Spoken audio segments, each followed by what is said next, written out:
Hello everyone, welcome back to my YouTube channel. I hope कि आपको अभी तक हुए सेशंस काफ़ी अच्छे लगे होंगे। तो आज हम डिस्ट्रिक्ट बिलासपुर का पार्ट 3 पढ़ने वाले हैं। Part 3 of district Bilaspur. अभी तक जो हमने पढ़ा वहाँ पे हमने कल्याण चंद से लेकर राजा ताराचंद तक पढ़ लिया था। Now we will start with the next Raja, that is Raja Deepchand. He was contemporary of Aurangzeb and इन्होंने जो है नाहर सिंह टेम्पल कंस्ट्रक्ट कराया। ये कुछ इंपॉर्टेंट फैक्ट्स हैं दीपचंद के। और एक और फैक्ट इसी में मैं ऐड करूँगी, वो ये है कि इन्होंने बिलासपुर टाउन को फाउंड किया और अपनी रेजिडेंस को शिफ्ट किया सुनैनी से व्यास गुफा। आपको इसको कंफ्यूज नहीं करना है क्योंकि बीरचंद बिलासपुर के फाउंडर थे और बिलासपुर जो टाउन है वो दीपचंद ने फाउंड किया था। इसी के साथ कुछ और फैक्ट्स हैं दीपचंद के, जैसे इन्होंने धौलेरा पैलेस कंस्ट्रक्ट कराया। उसके बाद इन्होंने सल्यूट्स को फ़िक्स किया। अब सल्यूट्स को फ़िक्स करने का मतलब है कि किस तरह से राजा को विश किया जाएगा और किस तरह से उनके जो सबॉर्डिनेट्स होते हैं उनको विश किया जाएगा। इसी के साथ जो राजा दीपचंद है उनके कुछ और भी इम्पॉर्टेंट फैक्ट्स हैं, जैसे उनकी डेथ। ठीक है, तो इनके एक फ्रेंड हुआ करते थे राजा चंद्रभान चंद। ठीक है, हुआ करते थे नहीं। एक दिन क्या होता है, इनकी किसी चीज़ को लड़ाई हो जाती है तो इतने गुस्से हो जाते हैं राजा चंद्रभान चंद कि वो राजा दीपचंद को पॉइजन कर देते हैं।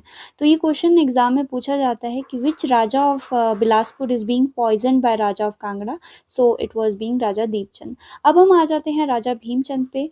राजा भीमचंद जो हैं इन्होंने काफ़ी बैटल्स लड़े हैं। एक बैटल इन्होंने गुरु गोविंद सिंह के साथ लड़ा, जो बैटल ऑफ भांगनी है 1686 में हुआ, ये आपको ध्यान रखना है। उसके बाद जो है गुरु गोविंद सिंह जो है इनके अच्छे दोस्त थे, लेकिन किसी चीज़ को लेकर इनकी लड़ाई हो जाती है। बाद में फिर से सेटल डाउन हो जाता है सब कुछ, ये फिर से दोस्त बन जाते हैं। और इस बार क्या होता है कि भीमचंद जो है अलिफ खान इनसे फ़ंड मांगने आता है, औरंगज़ेब उसको भेजता है लेकिन ये मना कर देते हैं फ़ंड देने को और इसकी वजह से लड़ाई हो जाती है मुगल्स के साथ। तो ये भी लड़ाई इन्होंने लड़ी और गुरु गोविंद सिंह ने इनका साथ दिया था। फिर इनके बेटे होते हैं अजमेर चंद। ये बड़े पीसफुल राजा होते हैं, इनका इनका कोई ऐसी लड़ाई झगड़ा नहीं होता किसी से, बट ये सीधे शादी करते हैं गढ़वाल के राजा फतेह शाह की बेटी से। इनका इतना ही फैक्ट है। उसके बाद जो है हमारे पास राजा आ जाते हैं राजा देवीचंद। जो राजा देवीचंद है बड़े काइंड राजा थे और इन्होंने घमंड चंद की बहुत सारी जगह पे हेल्प की। सबसे पहला फैक्ट हिंदूर के बारे में बताती हूँ कि हिंदूर के राजा मानचंद और इनके बेटी की डेथ हो जाती है, तो राजा देवीचंद जो हैं वो गजेचंद को अपॉइंट करते हैं राजा ऑफ हिंदूर, क्योंकि हिंदूर में कोई मतलब लीनेज आगे बचती नहीं है ना कि कोई राजा कौन बनेगा।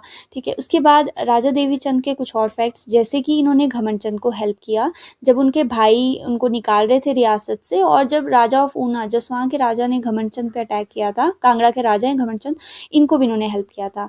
इसी के साथ इन्होंने 2 फोर्ट बिल्ड कराए। एक था भामिया कोट जहाँ पे ये खुद रहते थे, और एक और फोर्ट था जो रामगढ़ फोर्ट था, उसे इन्होंने, वो हिंदूर के नज़दीक था, तो इन्होंने उस फोर्ट को, जो रामगढ़ किला था, रामगढ़ किला को इसने विजय चंद ऑफ हिंदूर को गिफ्ट कर दिया था। तो नेक्स्ट राजा जो आते हैं वो राजा महान चंद हैं। जितना इनका नाम महान है उतनी ये महान है नहीं।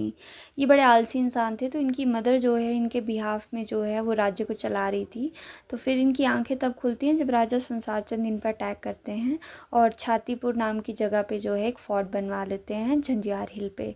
ठीक है, तो ये क्या करते हैं, ये गुरखा कमांडर अमर सिंह थापा के पास चले जाते हैं हेल्प के लिए, और एट द एंड ये जो बैटल होता है संसार चंद और महान चंद के बीच में, इसको हम 1974 में ये बैटल हुआ था, और इसके बाद संसार चंद की डेथ भी हो जाती है। नेक्स्ट राजा राजा खड़ग चंद होते हैं।